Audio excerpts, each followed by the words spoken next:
People didn't want to talk to me very much after that. It was a pretty difficult time. You know, it's the last race of the year. You don't have a chance to redeem yourself.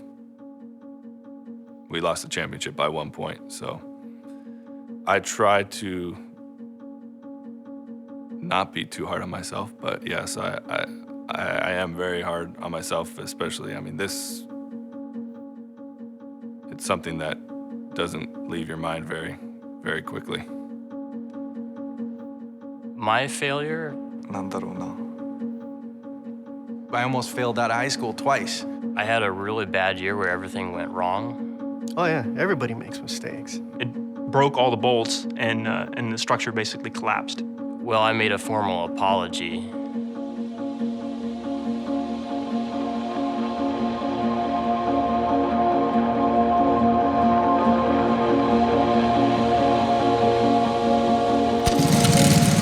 I can remember when I was out at the go-kart track one day, you know, you use a stopwatch and time the lap, and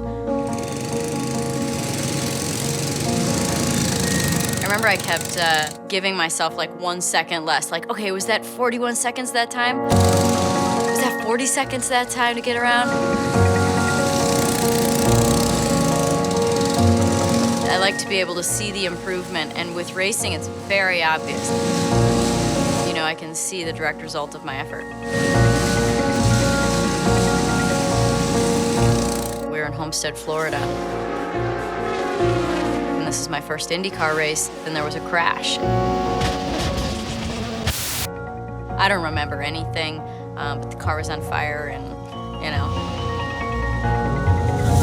My brain was covering up for the fact that this was a bit of a heightened situation, that I shouldn't be aware of what's going on right now, but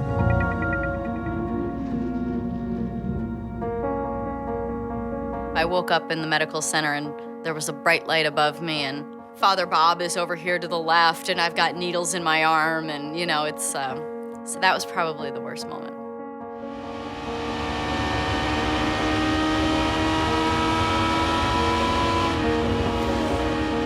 You're driving your car and you feel frightened a little bit. We bump up against that feeling as much as we can to try and push that limit further and get comfortable there and then push it again. So, you know, you're constantly on the brink of crashing because that's the fastest. So much of racing is failure. Failure is a byproduct of pushing the envelope.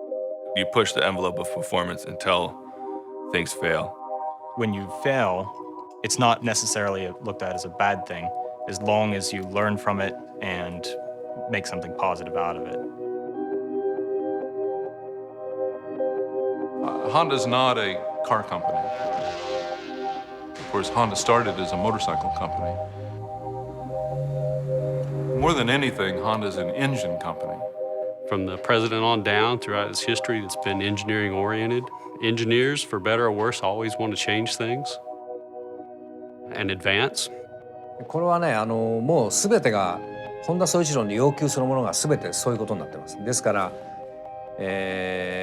まあ100回トライして、99回失敗してもいいんだと。本田宗一郎の考え方そのものが、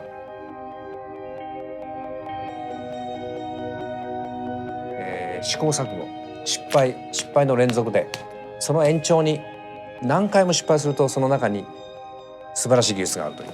そういう考え方だと思います。When Honda Performance Development first started racing in '94, the program was a massive failure. We had a lot of engine problems. We had a lot of engine failures. Here on lap number 10 is making an unscheduled stop in the pits. We blew the turbocharger off the engine in several places. The corner workers are reporting that there's a fire in the left rear of his car. Say 15,000 revolutions per minute. Sometimes the whole bottom end would blow out of the engine. That's that Honda engine car, and it is in trouble now. I mean, just blew into like a million pieces. Could it be more trouble for the Honda engine? In the seat, in like a 5-gallon bucket, was all these engine parts from everything that was blown out of the bottom of the engine. I mean, there was pistons, there was conrods, or pieces of block and bearings and stuff. And one of the Japanese engineers that was here on assignment was all concerned because he was afraid that there were other pieces of the engine out there on the racetrack that they failed to pick up. And he was all concerned that our competition would learn our know-how and we'd lose our confidentiality. And I'm saying, what's there to worry? I mean, no one would even want to know what's in our engine. There were a lot of failures in 1994. And those failures led to a new engine in 1995. We improved it step by step to a point where finally in 95 we won our first race, and 96 we won the championship. Honda now is the sole supplier of engines for the IRL, or the Indy Racing League. We'd really prefer to have some competition in the series, but perhaps the Honda success drove some of them out. Maybe they'll come back. One of my worst ideas happened the very first week I worked at Honda. And my boss said, okay, I'm going to Japan in a couple weeks and I need proposals for new colors for all the 96 models. It's like Civic and Accord wagon. And I just completely panicked because, I mean, literally I was asked to do more in my first week at Honda than I had done 4 years at my previous job.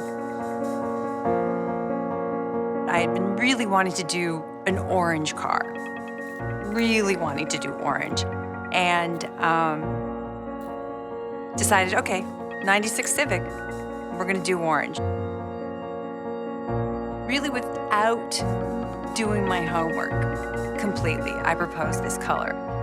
I get in this big room and it's, you know, sales, engineering, and design. It's the balance of powers where everybody makes the decisions, you know, to see what goes into mass production. And I think they're all looking at this new person, this new designer, thinking, well, maybe we should trust her. So they went ahead and they put the orange into production and the dealers flipped.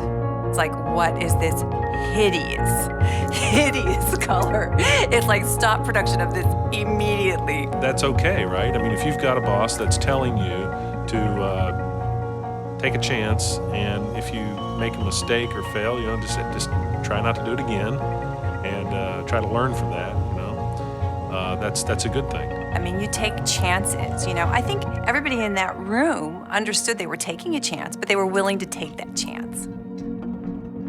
I tell him, well, Edison trying to do the light bulb, and he said, I never failed. It just didn't work 10,000 times. And that 10,001, it lit up. So it's, if you look at it that way, were those failures?